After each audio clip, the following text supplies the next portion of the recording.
Esse vídeo faz parte do programa de oficinas culturais da Secretaria Municipal de Cultura de São Caetano do Sul. Meu nome é Luiz De Vitro e a oficina que está sendo ministrada hoje é a oficina de musicoterapia.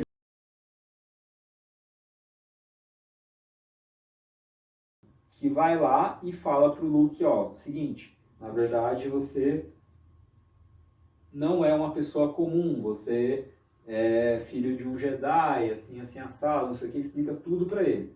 No Harry Potter é a mesma coisa, vem lá o Hagrid e conta pro Harry que na verdade ele é um bruxo.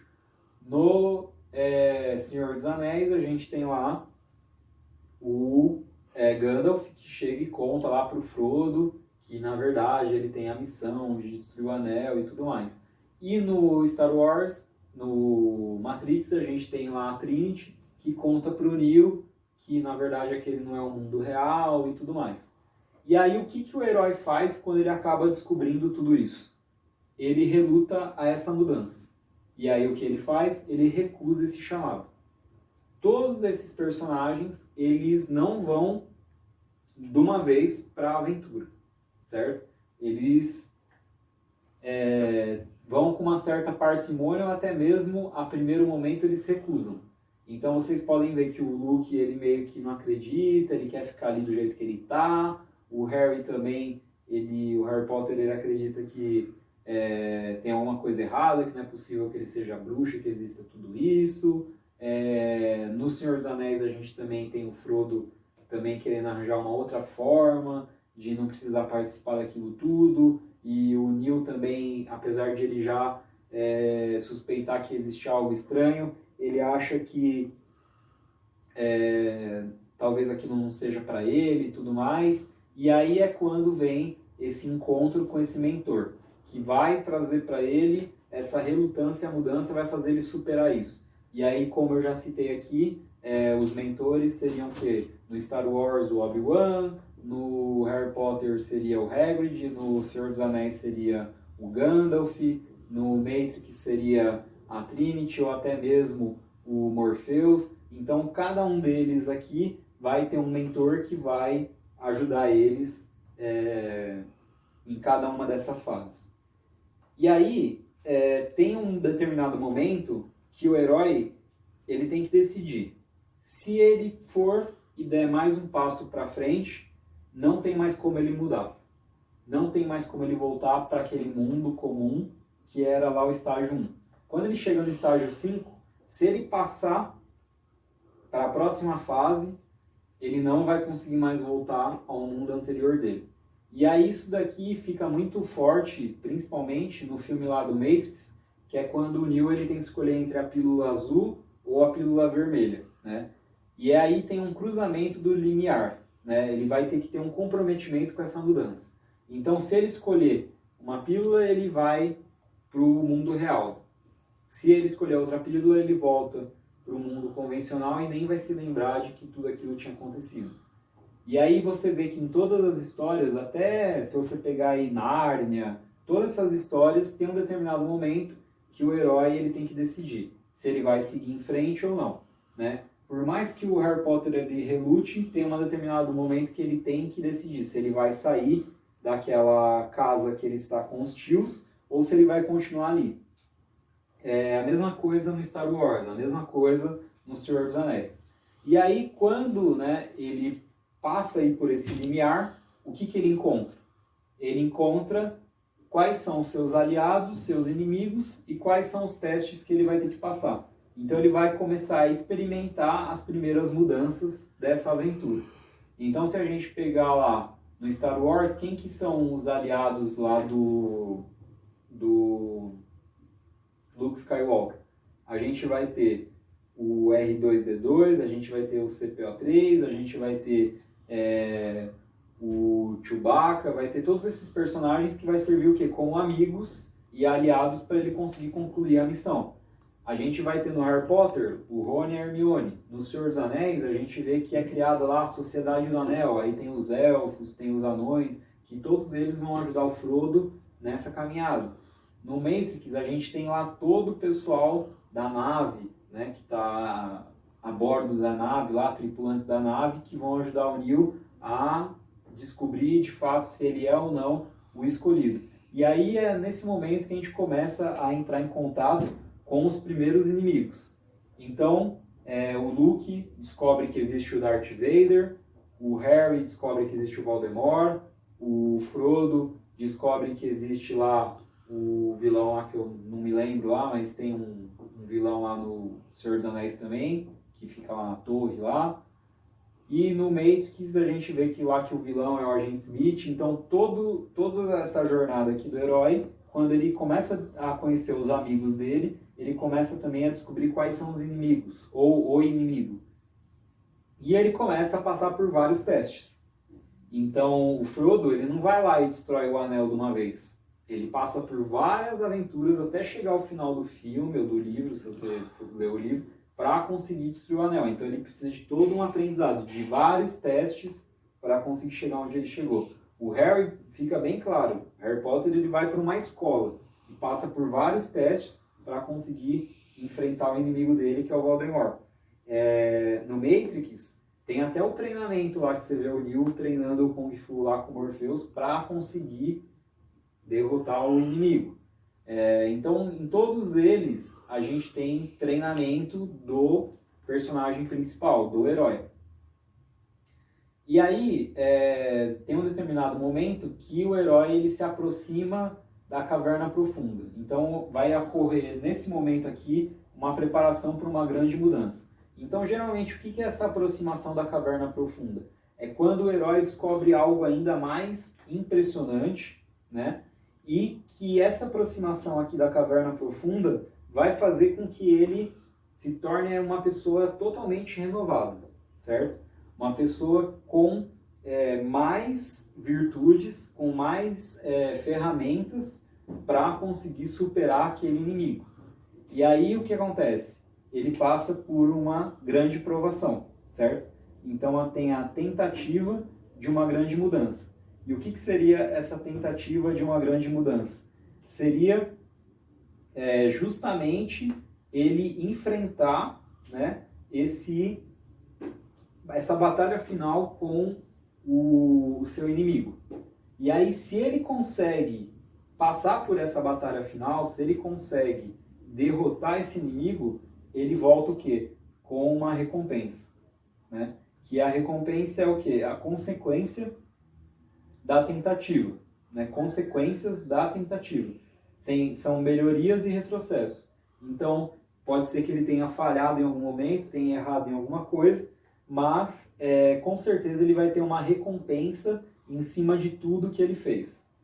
E aí, depois que ele passa por isso, então, no Harry Potter, por exemplo, no primeiro filme, a gente vê lá que ele consegue vários amigos, ele consegue como recompensa o reconhecimento de toda a escola, dos colegas, e aí ele inclusive consegue voltar ao quê?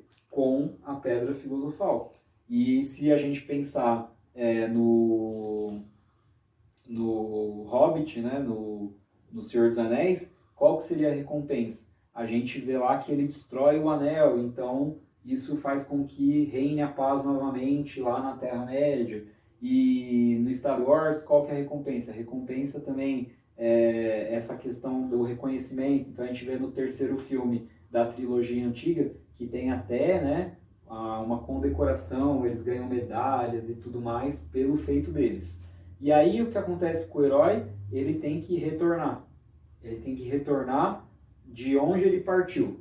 Então você vê aí que no Harry Potter a gente tem ele terminando a história, entrando dentro do trem para voltar para o mundo nosso tradicional. Para o Frodo, ele volta toda aquela caminhada, não adianta ele ter chegado lá e destruído o anel, ele tem que voltar, né, por toda aquela caminhada.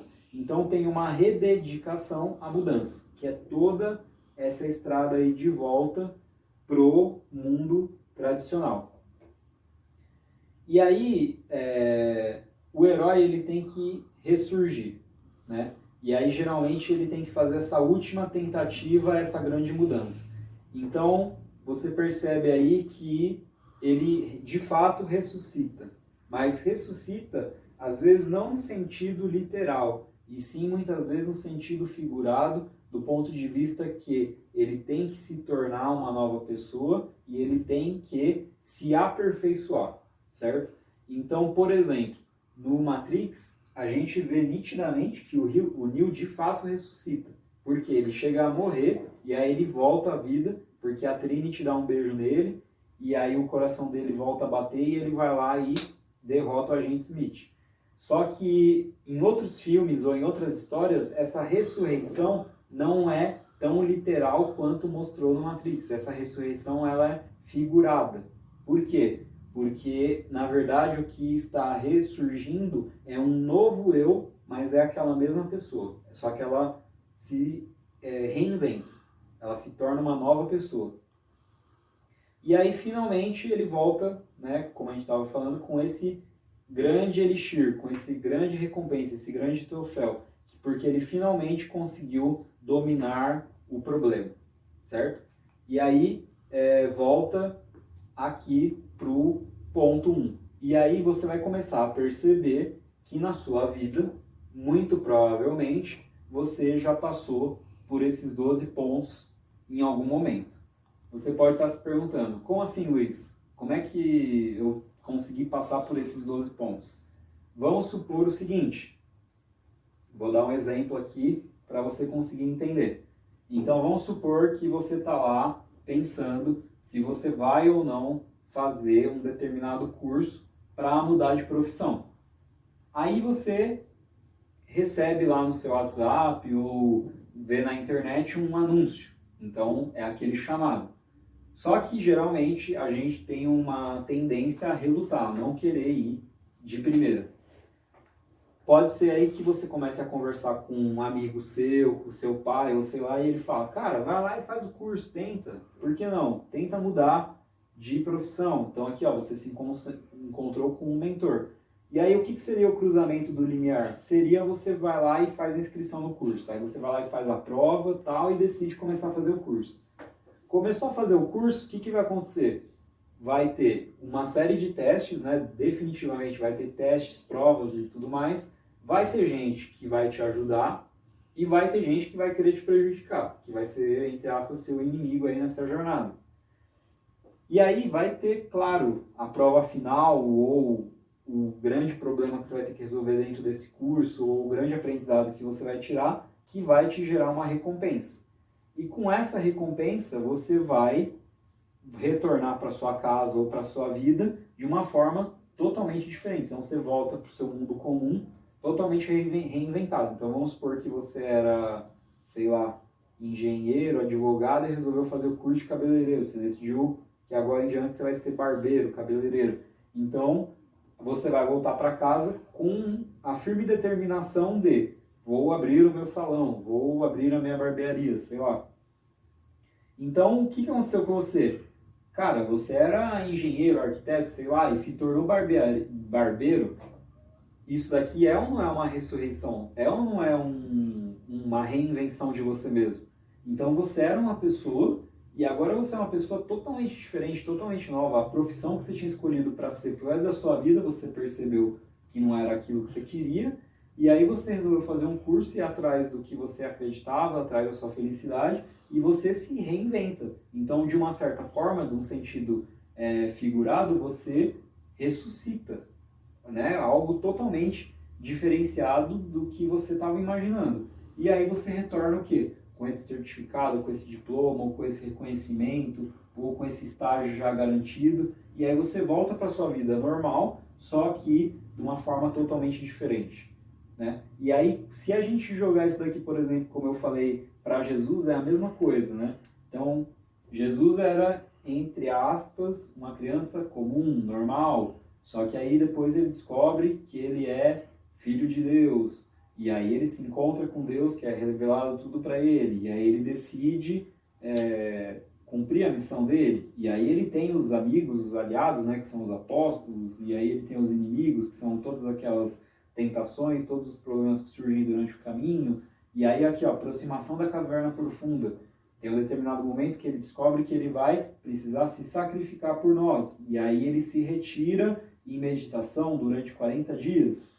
Então isso daí foi o quê? Uma grande provação, ele é tentado, né, pelo demônio, pelas forças negativas, e ele finalmente consegue superar isso. E aí ele se coloca à disposição para ser sacrificado e ressuscita, trazendo assim para o mundo a paz, a harmonia, o amor incondicional, e as pessoas voltam ao seu mundo normal, mas de uma forma totalmente diferente, porque Jesus passou por tudo isso.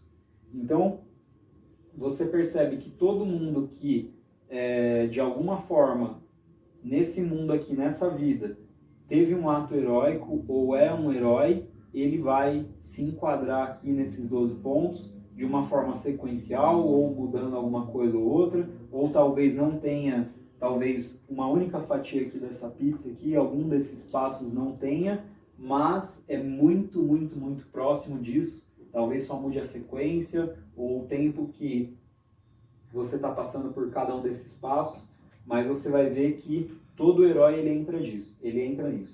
E aí vem a grande pergunta. E por que essa fórmula mágica, né? Se você jogar aqui qualquer filme da Disney, vai se encaixar também. O Aladdin, o Hércules, Mulan, você vai ver que passa por todos esses pontos aqui também. Você pode fazer esse exercício aí em casa sozinho. Se quiser, fica até essa atividade aí para vocês, também uma atividade a mais.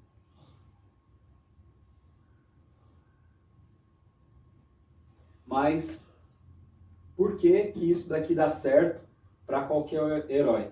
Porque eu vou contar um segredo para vocês. Todas essas histórias, elas foram criadas por uma espécie.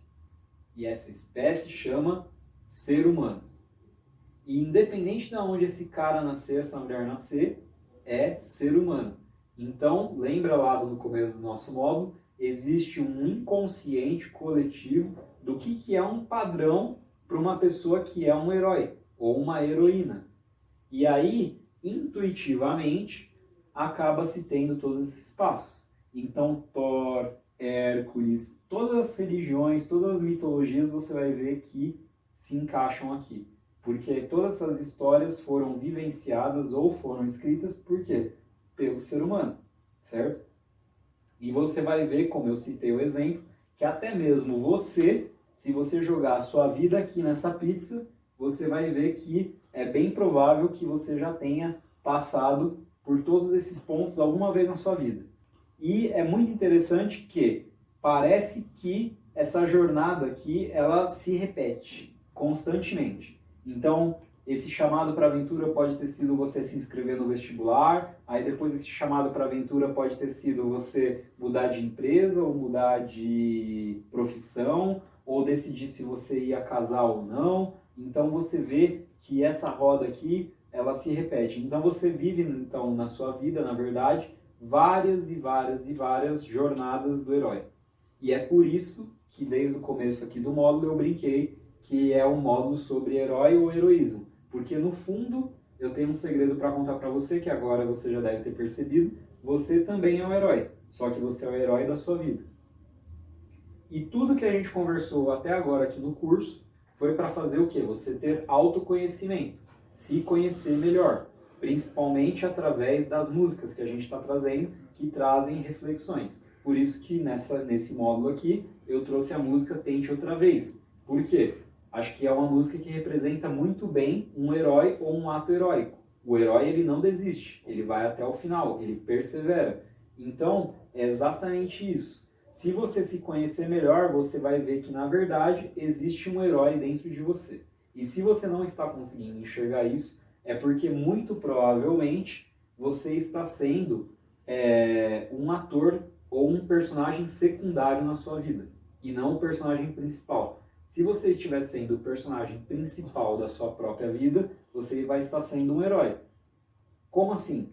Tem gente que abre mão da sua própria vida, de tudo que gosta de fazer, de tudo que se sente bem, para fazer tudo que os outros, ou que a sociedade, ou que a família quer que faça. Ou então a pessoa também abre mão de viver por uma pessoa, por um grande amor, ou para cuidar de uma outra pessoa, do filho ou do pai que está doente, sei lá, e esquece de ter a própria vida. Acaba se tornando um personagem secundário, um ator coadjuvante da própria vida. E aí o que vai acontecer? jamais vai enxergar toda essa estrutura aqui, todo esse ato heróico dentro de si, certo? Então fique muito atento a isso, e se você acabou de assistir esse módulo ou essa aula e percebeu que você não está sendo o protagonista da sua vida, não está sendo o herói da sua vida, então é extremamente importante você tomar as rédeas da sua vida e mudar essa realidade. E aí, vou deixar como vivência para a gente algumas tarefas, né? Algumas coisas que a gente pode fazer junto aqui. Então, uma das ferramentas que a gente vai usar juntos aqui é essa ferramenta aqui, ó. Você vai contar, né, numa redação, num livro, num caderno, a história da sua vida. Só que imagina como se fosse um roteiro de um filme ou a peça de um teatro ou um livro. Tem que ter começo, meio e fim. E nessa peça tem que ter o quê? Tem que ter vilão, mocinho, amigo, desafio que você superou, os que você não conseguiu superar, os traumas, os medos que você adquiriu nessa história e o porquê você fez determinadas escolhas. E aí, não se esqueça que um bom filme você pode ter momentos de drama, tragédia, você pode ter suspense, terror, comédia, romance, ação, aventura. Então, perceba que é importante que você seja o ator principal. Então, novamente, eu estou batendo naquela tecla. É importante que você tome a rédea da sua vida e que você não deixe para o outro uma coisa que é uma responsabilidade, na verdade, sua. Então, crie todo esse roteiro aqui, escreva a biografia da sua própria vida. Você pode começar brincando disso e fazer uma folha, fazer um caderno, fazer um diário, e você vai perceber que, na verdade, tem momentos na sua vida que foram tristes, que foram dramáticos, trágicos, como teve momentos que foi de extrema diversão, foi uma comédia, né? Alguma coisa engraçada que aconteceu. Teve momentos que foram tão ruins que parecia que você estava num filme de terror. E teve momentos que você se apaixonou, teve momentos que foi ação, que foi aventura, que você teve que passar por desafios. Então, a grande questão você vai perceber que a sua vida tem todos esses elementos, e aí você vai achar até engraçado, nossa, como é que minha vida parece tanto um filme? É porque justamente os filmes, eles foram novamente feitos por seres humanos. Então, é baseado em algo. É baseado o quê? Na nossa própria vida. Então, a sua vida, a sua vida que você vai transformar num roteiro de um filme, também entra aqui. E onde é que entra, então, a musicoterapia nisso tudo, né? A gente conversou sobre tudo isso, e onde é que entra a música como uma ferramenta terapêutica? Agora a gente vai unir coisas que a gente viu, né, em vários módulos aqui do nosso curso. Então, lembram-se que a gente conversou várias vezes que a gente tem a memória musical, né?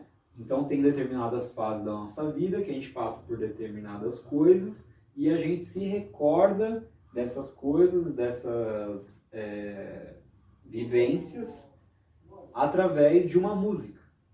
Então vocês vão escrever o quê? Vão fazer, para a gente terminar o nosso penúltimo módulo aqui, a gente vai fazer esse projeto aqui para finalizar o nosso curso, que é o projeto da trilha sonora da minha vida. Então você, aluno aí, vai identificar, né, utilizando a ferramenta lá da Jornada do Herói, que eu vou disponibilizar aqui para vocês, ou então vocês podem pausar a imagem no YouTube e verificar lá como é que está a ferramenta. Vocês vão ver em que ponto da Jornada do Herói vocês estão na vida de vocês. Às vezes vocês estão acabando de começar uma nova jornada, ou vocês já estão no meio de uma jornada, e além disso, vocês vão descrever brevemente cada época da sua vida, né, com um texto. Então, vai lá, pega vamos supor, de 0 a 5 anos, vai lá e escreve um pequeno parágrafo. Tenta achar nas suas coisas, nos seus arquivos, uma foto para você colocar ali também. Então, você vai colocar um breve texto, uma foto, e você vai colocar uma música que representa aquele período. Ou uma música, ou um álbum, né? Um álbum de música, né? De algum cantor que representa aquele período. Então vamos supor, dos meus 12 aos meus 18 anos eu ouvia muito Capital Inicial, eu ouvia muito Skank. Então você vai escrever de 12 a 18, eu vivi isso, isso e isso, foi a época que eu estava na escola, não sei o quê. Encontra uma foto, coloca ali e vai, né, através dessa memória musical, escolher qual é a música ou a banda, etc., que representava melhor aquela parte ali da sua vida. E aí você vai começar a trabalhar essa questão da memória musical. E aí você vai começar a ver também o quanto a sua vida se encaixa na jornada do herói e o quanto a sua vida pode se tornar aí como se fosse um roteiro de um filme. Então imagina que você quer vender o roteiro de um filme, que é a sua própria vida, para uma empresa. Como é que você montaria isso? Você montaria dessa forma aqui, certo? Porque quando monta-se um roteiro de um filme, você tem lá toda a parte da literatura, né, do roteiro em si mesmo. Aí você tem depois uma ilustração de como que vai ser cada cena. Então, o que seria essa ilustração? Seria basicamente você fazer um desenho de como você estava se enxergando naquela época, ou encontrar uma foto e colar ali. E todo bom filme tem o quê? Tem uma trilha sonora. E você vai começar a perceber que na sua vida, né, por isso que a gente está brincando aqui com a musicoterapia, também teve uma trilha sonora.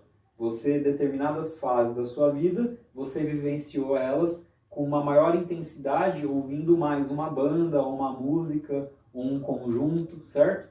E aí você vai ver o quanto a sua vida se parece com um filme, porque é exatamente o que eu falei. Os filmes, eles foram baseados na história de pessoas, na vida de pessoas. Ou, no mínimo, beberam como fonte alguma experiência que alguma pessoa viveu. Ninguém tira um filme do além, do nada. Tudo é baseado na experienciação do próprio ser humano, certo? E aí você vai ver o quanto você vai se conhecer melhor com essa ferramenta e com essa brincadeira, com essa dinâmica. Porque ela é extremamente lúdica, você pode fazer até, se você for mais jovem aí, se você tiver 15, 16 anos, você consegue já fazer, apesar de dar um pouco de trabalho, mas você vai perceber o quanto é divertido você analisar a sua própria vida, tá bom? Então, a gente está finalizando esse módulo praticamente por aqui. A última coisa que eu vou passar referente a esse módulo é essa vivência aqui, que, como a gente está falando da questão do ato heróico e de tudo mais, e a gente já fez aí as vivências da automassagem, da meditação, do yoga, da ikebana, da aromaterapia, da cromoterapia. Para finalizar aqui, eu gostaria de deixar esse recado para vocês. Então, a energia que a gente fala, né, como se você fosse um herói, ela está nas suas mãos, certo? E não pense que você é pior do que ninguém, mesmo porque, se você for pensar nos Vingadores, lá tem vários heróis, né? Tem o Hulk, o Homem de Ferro, o Capitão América, o Homem-Aranha, e eles só são os Vingadores porque cada um é diferente do outro, e um complementa o outro. Imagina os Vingadores sendo 6 Hulk, 5 Hulk. Não ia dar certo. Um Hulk de cada cor, um Hulk verde, um azul, não ia dar certo. Todos eles querendo destruir tudo, sem pensar sobre como tem que fazer as coisas. Então os Vingadores só são os Vingadores porque cada um tem um superpoder. Por isso que a gente está brincando aqui desde o começo em qual é o seu superpoder. E aí eu queria deixar aqui como vivência para vocês experimentar na vida de vocês friccionarem as mãos.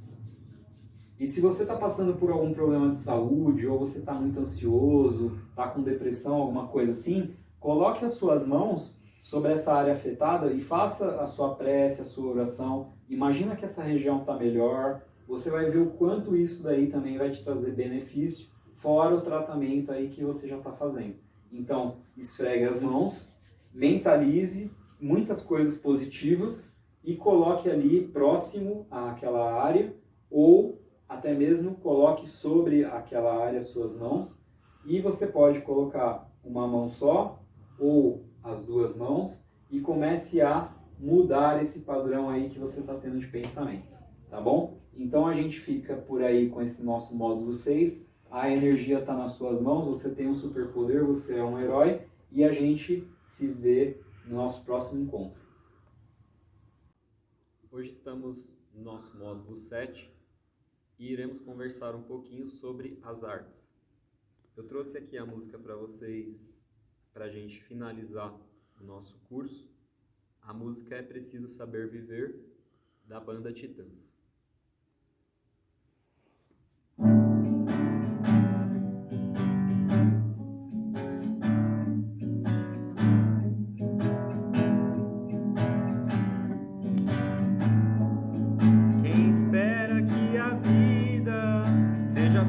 feita de ilusão. Pode até ficar maluco ou morrer na solidão. É preciso ter cuidado pra mais tarde não sofrer.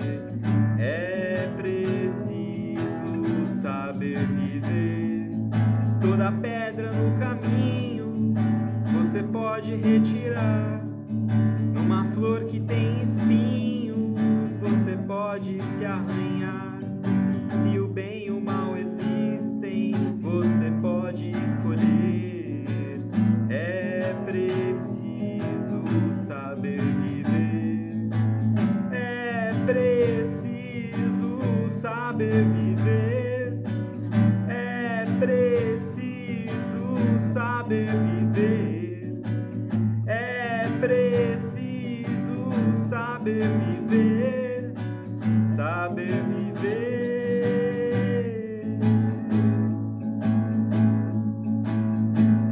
Quem espera que a vida seja feita de ilusão pode até ficar maluco ou morrer na solidão. É preciso ter cuidado pra mais tarde não sofrer. É preciso saber viver. Toda pedra no caminho você pode retirar. Uma flor que tem espinhos você pode se arranhar. Se o bem e o mal existem, você pode escolher. É preciso saber viver. É preciso saber viver. É preciso saber viver.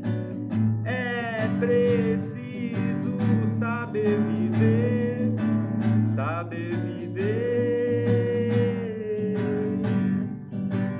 É preciso saber viver. É preciso saber viver. É preciso saber viver. Saber viver.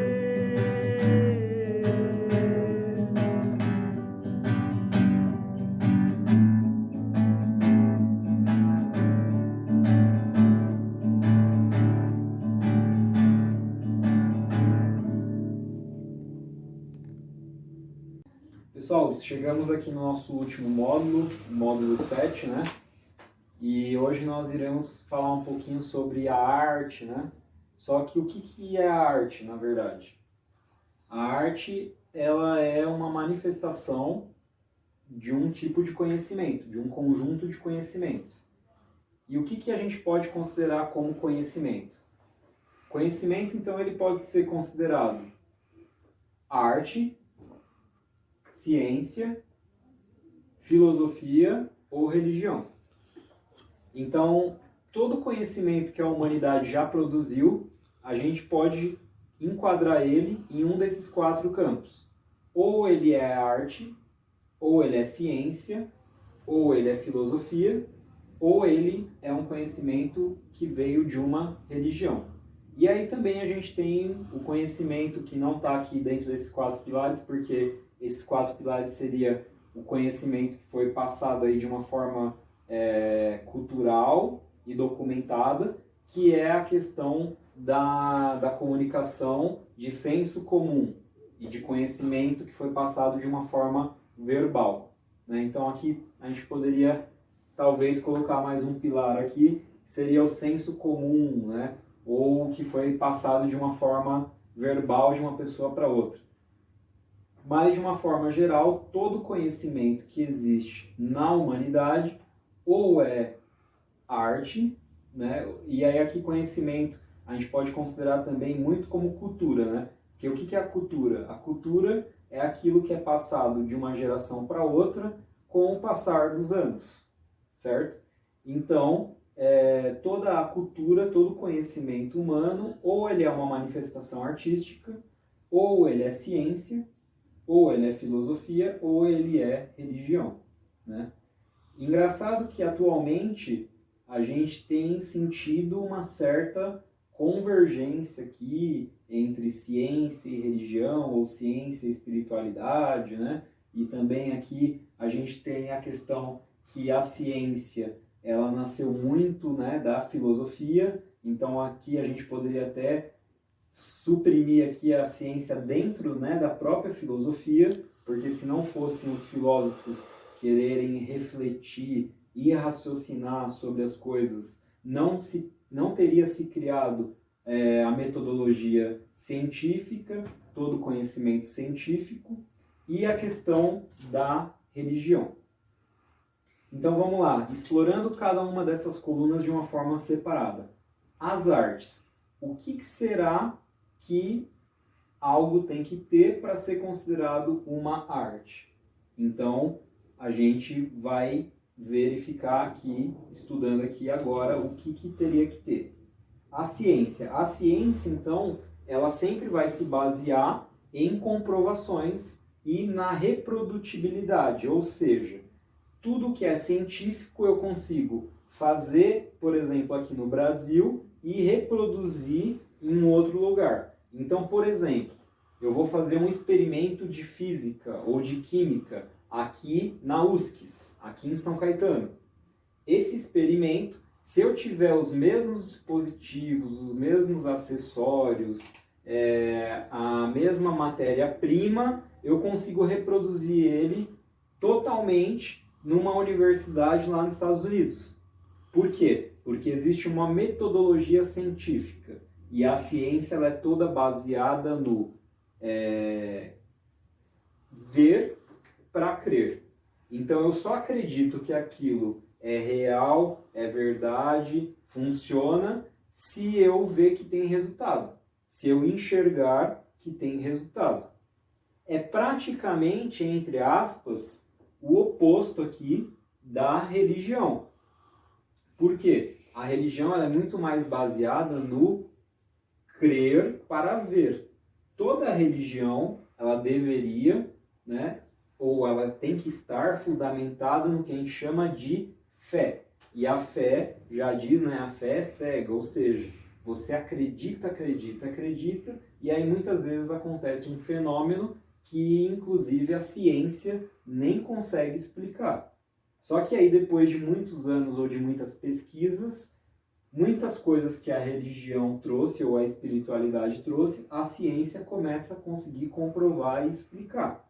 Um exemplo disso é, por exemplo, a meditação. A meditação é uma técnica terapêutica de autoconhecimento, ela é uma vertente cultural ali do Oriente, e ela estava inserida dentro de religiões lá do Oriente, uma prática que vinha de religiões lá do Oriente. E a cada dia que passa, a gente tem o quê? A ciência comprovando mais o benefício de uma prática que até então era estritamente religiosa, certo? Então você vê que, conforme estão passando os anos, a ciência ela tem cada vez mais se fundido com a religião. Então eu acredito que no futuro, tudo hoje em dia que é considerado como místico, esotérico, que várias pessoas vão fazendo e através da tentativa e erro, a gente vai percebendo que realmente está dando certo e não tem uma explicação exatamente do porquê está dando certo, a ciência começa a pesquisar e começa a descobrir o porquê. Por exemplo, dentro da filosofia, né, e da própria religião, a gente tem o taoísmo, que a gente tem tanto a parte religiosa do taoísmo quanto a parte filosófica do taoísmo. E do taoísmo, ou seja, do estudo do yin, do yang, dessas energias, surgiu uma medicina completa, que é a medicina chinesa, que é da onde vem a acupuntura. E a acupuntura ela só funciona porque a gente tem todo o nosso raciocínio baseado nesse movimento de energia, do yin, do yang. Isso pela ciência não tem sentido algum. Mas como é que você consegue explicar um cara vai lá com uma dor no ombro, você põe lá uma agulha no pé dele e ele fica bom, né?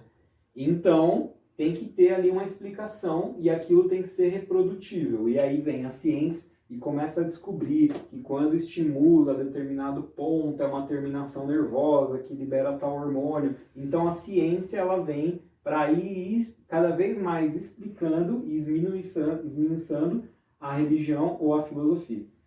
Mas, de uma forma geral, a gente pode aglutinar aqui a ciência e a religião dentro da filosofia, porque tudo começou ali com a filosofia e aí nasceu a ciência, a religião, certo? E a arte, que é o quê? É uma expressão cultural, né? De uma forma que você coloca um sentimento naquele objeto, naquele papel, naquela tela. Então ela é muito mais relacionada à emoção, né, ao sentimento, do que à razão. A ciência é muito razão, né, e pouca emoção. A filosofia também é muita razão e pouca emoção. E a religião, por exemplo, já é mais emoção e menos razão, muito mais emoção. A arte também, muito mais emoção e muito menos razão, certo? E agora, né, a gente vai verificar. Essas colunas aqui, às vezes, elas se mesclam, né? Porque, por exemplo, a gente tem a arte sacra, ou seja, a arte religiosa. A arte baseada em alguma vertente religiosa. Quando você pega, por exemplo, uma tigela ali de meditação tibetana, que serve para meditar, ela tem toda uma arte ali naquela tigela talhada ali, né? E veio ali de uma religião. Então, é uma arte sacra. A gente também tem as esculturas, né, de santos, a gente tem as esculturas de deuses na Grécia. Então, é uma arte baseada em uma tradição religiosa ou mística de uma determinada região, certo? E a gente pode considerar 11 ou até mais tipos de arte, né? E aí, vamos ver aqui, ó. Existe a definição criada por Hichioto Kanudo, em seu livro Manifesto das Sete Artes. Podemos identificar 4 tipos de artes principais que dão origem aos outros 3, que seria a pintura, literatura, música e escultura. Então, a pintura, a literatura, a música e a escultura, eles dão origem a mais outros 3 tipos de arte, que entraria aí o teatro, o cinema, certo? E a gente vai ver aqui melhor o que é cada um desses tipos de arte. Então, o primeiro tipo de arte, que inclusive é o que a gente tem conversado desde o começo aqui no nosso curso, é a música, ou o som, certo? Então, através da música, a gente tem a primeira manifestação artística. E aí, conforme foi tendo a música ou o som, o ser humano percebeu e começou a tentar se manifestar através do som. Veio a dança. A dança é muito interessante porque ela é baseada aí no movimento, né? E aí você pode usar uma música para dançar. A dança ela é interessante porque, além de ela ser uma manifestação artística, ela também é uma atividade física. Dentre todas as artes que a gente tem aqui, ela é a única, né, que além de ser uma atividade artística, também é uma atividade física. E aqui a gente vai fazer algumas brincadeiras, algumas vivências que vocês podem fazer em casa.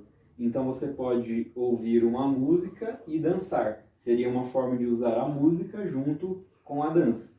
Como é que seria usar uma música junto com a terceira arte aqui, que é a pintura, que tem a ver com as cores e tudo mais? Você pode pintar de forma aleatória, né, enquanto você ouve uma música. Então você pode pintar, então você põe uma música aí na sua casa e você vai lá pintando, escolhendo cores, tudo conforme aquela música vem despertando dentro de você. Não precisa ser uma música que fale algo relacionado à pintura, nem nada do tipo. Pode ser uma música totalmente, sei lá, você coloca uma música de sertanejo universitário, de forró, e pinta ou escreve, né, vai lá e desenha o que aquilo está ali trazendo como sentimento. Se você levar isso para um psicólogo, para um terapeuta, muitos deles sabem interpretar esse desenho. Então eles sabem, vamos supor, esse terapeuta, ele já está ali atendendo, você está passando por um processo, ele tem te acompanhado. Quando você ouve essa música, que ele vai conhecer qual é a música, e você faz essa pintura, ele vai conseguir te falar quais são os conteúdos inconscientes, lá do seu subconsciente, que essa música te trouxe, que essa música despertou em você, tá? Uma música aqui que seria bem legal para fazer essa vivência, que seria uma música bem prática, que até uma criança, você poderia aplicar isso até mesmo com uma criança para brincar, fazer enquanto vocês estão em casa, é aquela música Aquarela. Então põe a música Aquarela, que ela fala, numa folha qualquer eu desenho um sol amarelo. Então, conforme a música vai falando, você pode dar uma folha, uma cartolina para a criança e as crianças vão pintando, vão desenhando. Então essa seria uma forma de utilizar a música de uma forma terapêutica junto com a pintura. Depois a gente tem aqui a escultura, ou a questão aqui do artesanato, a questão da criação manual, da modelagem manual, que tem muito a ver com criação de volume, né? Tem a ver com essa questão do 3D. Quando a gente estava falando da pintura, a gente estava no 2D, né? E quando a gente fala da escultura, a gente já está no 3D. E como que a gente poderia fazer, né, uma escultura ou trabalhar com a escultura junto com a música? Aqui é bem legal. O que a gente poderia fazer? A gente poderia ouvir uma música e usar massinha de modelar em cima da música que a gente está ouvindo. E também, se você levar essa massinha de modelar para um psicólogo, para um terapeuta que tenha estudado essa questão do subconsciente, do inconsciente, junto com a música, ele vai saber interpretar o porquê você escolheu aquelas cores de massinha, aquele boneco ficou naquela forma, por que você fez um cachorrinho em vez de, né, com aquela música. Então tudo isso daí vai trazer um conteúdo aí do seu inconsciente. Mas também você pode, aí na sua casa, se você digitar no YouTube e tudo mais, você vai ver que a gente tem instrumentos que dá para você criar de forma artesanal manualmente em casa. Então você pode criar aí chocalho, você pode criar aí um instrumento que imita o barulho da chuva, que é uma caixa de pizza com bastante arroz dentro. E aí conforme você movimenta essa caixa, você vai perceber que ela faz barulho da chuva. Principalmente instrumentos de percussão, é muito fácil você criar eles em casa. Então seria uma forma também aí de você ocupar seu tempo de uma forma artística, e aí quando você cria esse instrumento, depois você pode dedicar um tempo dele para pintar, para colorir, para enfeitar, tá bom? Na literatura, que é a quinta arte, ela tem a ver com a palavra, tem a ver também com o poema, né? Então você poderia ouvir a letra de uma música e interpretá-la, ou até mesmo criar a letra da sua própria música. Então pega uma música que é instrumental e começa a imaginar o que você poderia encaixar ali. Então você está ouvindo lá a música, então você fica, o meu amor, não sei o quê. Vai criando, isso daí vai estimular o quê? Sua imaginação, sua criatividade. E novamente, se você levar isso para um terapeuta, ele vai conseguir interpretar o porquê que está trazendo essas palavras, esses sentimentos em você. Tá? E foi muito do que a gente fez aqui durante todo o nosso curso. Lembrem-se que todo módulo que a gente iniciava tinha uma música. E em cima dessa música, a gente trazia uma reflexão, né? Então teve o tema da saúde, o tema da arte. Para esse módulo aqui, lembrem-se que a música era aquela música, é preciso saber viver. Por quê? Para fechar o módulo, eu escolhi uma música que fala, né, da vida como um todo, né? Então essa música eu acho bem interessante, tá? Na sexta arte aqui, a gente tem o teatro ou as artes cênicas, que também tem muito a ver com o movimento, assim como a dança. Então, você poderia encenar uma letra. Como assim encenar uma letra? Põe uma música e faz uma encenação em cima dessa música. Por exemplo, a gente tem, inclusive, 2 letras de música que se tornaram filmes, que são letras de música do Renato Russo, que é o Faroeste Caboclo e Eduardo e Mônica. Essas letras de música chegaram até a se tornar filme, porque dá para você ouvir a história da música e criar ali em cima uma encenação, contracenar. E o que seria o teatro filmado, o teatro gravado, né? O teatro gravado ou o teatro filmado seria o cinema, que aí já entra aqui no áudio e visual. Então a gente tem tanto a questão, o cinema, ele é dito como a sétima arte, porque ele engloba todas as outras artes. No cinema a gente tem a música, devido à trilha sonora. A gente pode ter dentro do cinema a dança, tanto que tem vários filmes que são considerados filmes musicais. A gente tem dentro do cinema a questão visual, que entraria a pintura, do volume, né, a escultura, a literatura, o roteiro é feito através, né, o roteiro é feito ali como a base para sair ali todo o filme, assim como o roteiro é feito como base ali para sair todo o teatro. E a gente ainda filma. E é por isso que, como um exemplo aqui do cinema, eu trouxe a nossa vivência da aula passada, que foi o quê? Você criar a trilha sonora da sua vida. Porque todo filme tem o álbum daquele filme, tem o soundtrack, tem a trilha sonora daquele filme. E aí é por isso que eu trouxe aqui para vocês como a sétima arte o cinema e sendo a trilha sonora da vida de vocês. Só que as 7 artes, elas não se limitam por aí. A gente tem outras manifestações de arte. A obra teve atualizações que deixaram a lista maior. A gente tem aqui como exemplo da 8ª arte a questão da arquitetura, que também tem a ver com essa dimensão aí do 3D. Dentro da arquitetura, a gente pode ter, por exemplo, uma maquete. O arquiteto ou o engenheiro, muitas vezes engenheiro civil, ele faz uma maquete para ter uma noção de como que vai ser aquele projeto. Muitas vezes, só a maquete em si já é uma obra de arte, porque tem tanto detalhe, traz tanta referência de como que aquilo vai ser realmente, que é um projeto artístico à parte. Inclusive, essa maquete, ela pode ser uma maquete feita através de uma animação 3D, que é o que a gente vai ver aqui também, que é uma manifestação de arte. A gente tem uma 9ª arte aqui, que a gente pode considerar como também visual de imagem, que é o que? A fotografia. A fotografia por si só, você saber a questão da iluminação, da posição, de qual filtro você vai usar na foto, a lente. Tem gente que passa uma vida inteira se dedicando simplesmente a fotografar. Né? Simplesmente não, estou sendo até injusto aqui com quem é fotógrafo profissional. Passa uma vida inteira se dedicando a essa arte que é fotografar, que tem vários detalhes. Tem prêmios mundiais, nacionais, prêmios aqui por continente do que? De fotografia. Tá? Então tem caras que passam anos e anos para conseguir bater uma foto.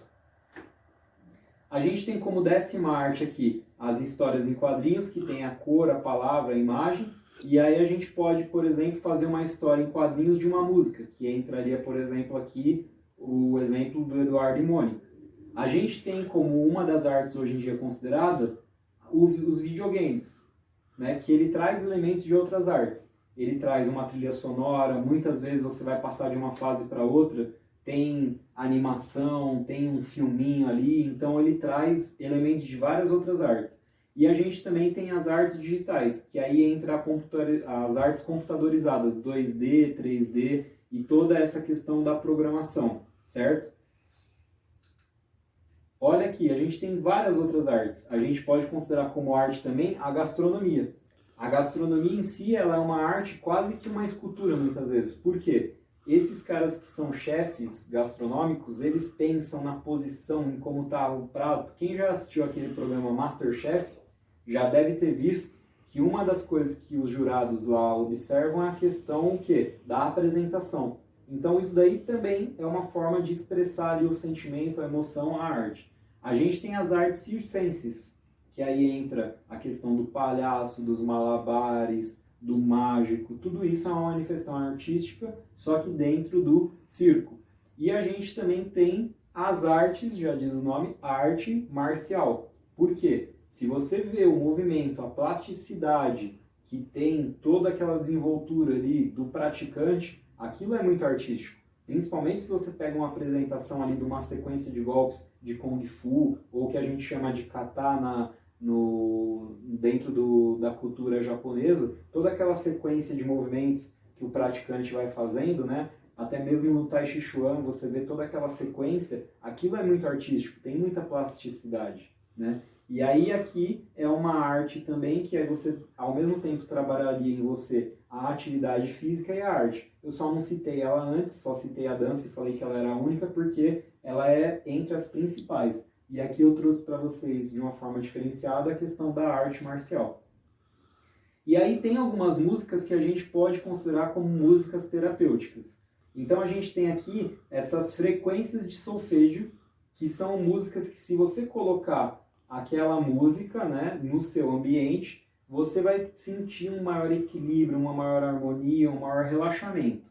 E aí dentro dessas músicas, desses tons, a gente tem aqui as frequências, né, aqui de 174 Hz, de 258 Hz, 396 Hz, e cada uma dessas frequências, elas estão ligadas a uma característica positiva que ela vai trazer para o corpo de vocês.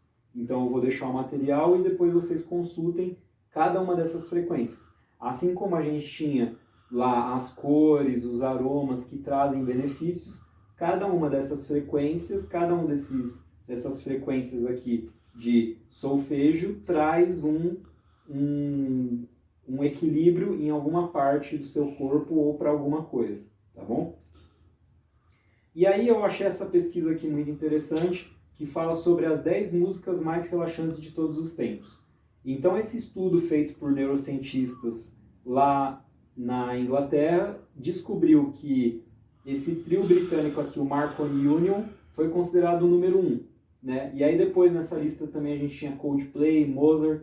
Então essa música aqui desse trio britânico, ela chega a causar 11% mais relaxamento do que qualquer outra música testada.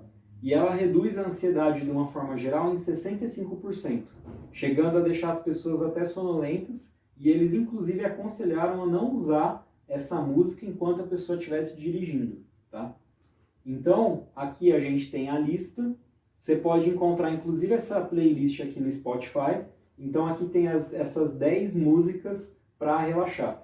Então você que tem muito estresse, muita ansiedade, tá? Então eu deixo aqui, né, como eu já deixei em todas as outras vivências que tinham os aromas, as cores, aqui eu tô deixando nessa vivência, nosso último módulo, você baixar essas músicas e criar essa playlist, ou até mesmo ouvir essa playlist dentro do Spotify, porque ela já deve estar pronta dentro do Spotify, as 10 músicas mais relaxantes de todos os tempos, para você que tem ansiedade e estresse. E para quem tem depressão, para quem tem problemas aí em relação à autoestima e tudo mais, tem essa outra lista aqui também com as 10 músicas mais felizes de todos os tempos, segundo a ciência. Então também foi pesquisado pelos neurocientistas. Esses daqui foi um grupo de neurocientistas da Holanda e esse doutor aqui, o Jacob Joly, ele chegou à conclusão que há 3 fatores fundamentais para uma música aumentar o nosso ânimo. Tem que ter doses certas, né? De batidas animadas, letra inspiradora ou positiva, e a música deve estar no tom maior. E aqui, ó, a gente deixa para vocês essas 10 músicas, que são as músicas que foram consideradas as músicas que deixam as pessoas mais felizes, né? E as músicas aí de todos os tempos. E depois aqui também tem as canções mais felizes de cada uma das décadas, desde a década lá de 60, ó, 70, 80, 90, 2000 e 2010. Cada uma dessas décadas, qual foi a música, né, que foi considerada a música mais feliz, segundo a pesquisa, né, que trouxe mais ânimo para as pessoas, tá bom? E eu agradeço muito vocês aí que ficaram conosco dentro dessas 11 aulas, assistindo todos esses 7 módulos. Espero que tenha agregado muito aí para vocês, que tenha trazido bastante autoconhecimento, que tenha trazido bastante bem-estar, saúde, para você aí que está nesse momento difícil, dentro de casa, não podendo sair. E se você estiver assistindo esse conteúdo também após esse período, eu tenho certeza absoluta que vai te fazer muito bem. Tá bom? Fica aqui meu forte abraço e obrigado por estar conosco durante todo esse período.